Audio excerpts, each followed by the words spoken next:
To be fair, I live 8 stories up, okay? Okay. I started keeping it... I didn't start keeping it Jesus Christ, sorry. I started keeping a diary with all my innermost thoughts and deepest secrets. So, for my eyes only, I thought I'd share that with you guys today. This is not working for me. Alright. Dear Diary, all of my friends keep telling me I should start a journal. This is a subtle way of saying they don't want to hear about my problems anymore. Dear Diary, girls fart, I pooped twice today. Dear Diary, having both depression and anxiety simultaneously can be helpful because dying seems less scary when you have nothing to live for. When most people have panic attacks, they are afraid they're going to die, so they are told to rationalize that death is not imminent. When I have a panic attack, I convince myself that dying wouldn't really be all that bad, and as I start to calm down, I get depressed because I didn't, in fact, die. I'm not saying I'm going to jump in front of a car, but I will go around at night wearing all black, and what happens, happens. Dear Diary, I'll give you $5 to pretend that I matter. Do I matter? Dear Diarrhea, you stanky-ass biatch, why won't you answer me? Dear Diary, listen, I'm sorry I called you a stanky-ass biatch. You're not a stanky-ass biatch, you're a book, and therefore incapable of accepting apologies. I'm sorry. Dear Diary, I can't believe Alanis Morissette wrote an entire album about Dave Coulier. If I was her manager at the time, I would have told her to cut it out. Thank you. Dear Diary, I met this guy, and he seemed cool. We hung out once, and in the few weeks after that first hangout, he would ask me to hang out again, but only at night, on weekends, when he was intoxicated. He always passed out before we could meet up. Finally, one night, I contacted him before he got too drunk and asked him if he wanted to hang out. He said, "What do you want to do?" I said, "What do you think?" He said, "Wow, you're really straightforward. Listen, I like you as a friend, and I think it would be weird if we hooked up. I respect our friendship too much." 2 things bother me about that statement. 1, I was not being straightforward, so either he's an idiot or he thinks I'm an idiot. Neither is attractive. 2, I'd only known him for 3 weeks and hung out with him once. There wasn't much of a friendship to respect. I was bummed, but being respected isn't such a bad thing, right?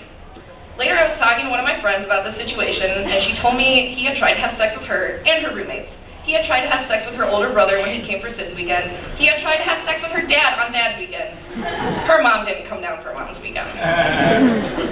She said she had seen him at the bar wearing a shirt that said, "I will have sex with literally anyone, asterisk." But there was no clear second asterisk on this shirt. His roommate told me the guy had sex with a paper towel tube. Okay, that's ridiculous. It was probably a toilet paper tube and he was just being generous. Disheartened, I decided to go on video chat roulette. Every male I was connected to immediately stopped masturbating and then apologized because he would never want to do anything to ruin our friendship. He asked if I forgive him and hoped we could continue to be friends. I wanted to disconnect, but I didn't want to be a shitty friend.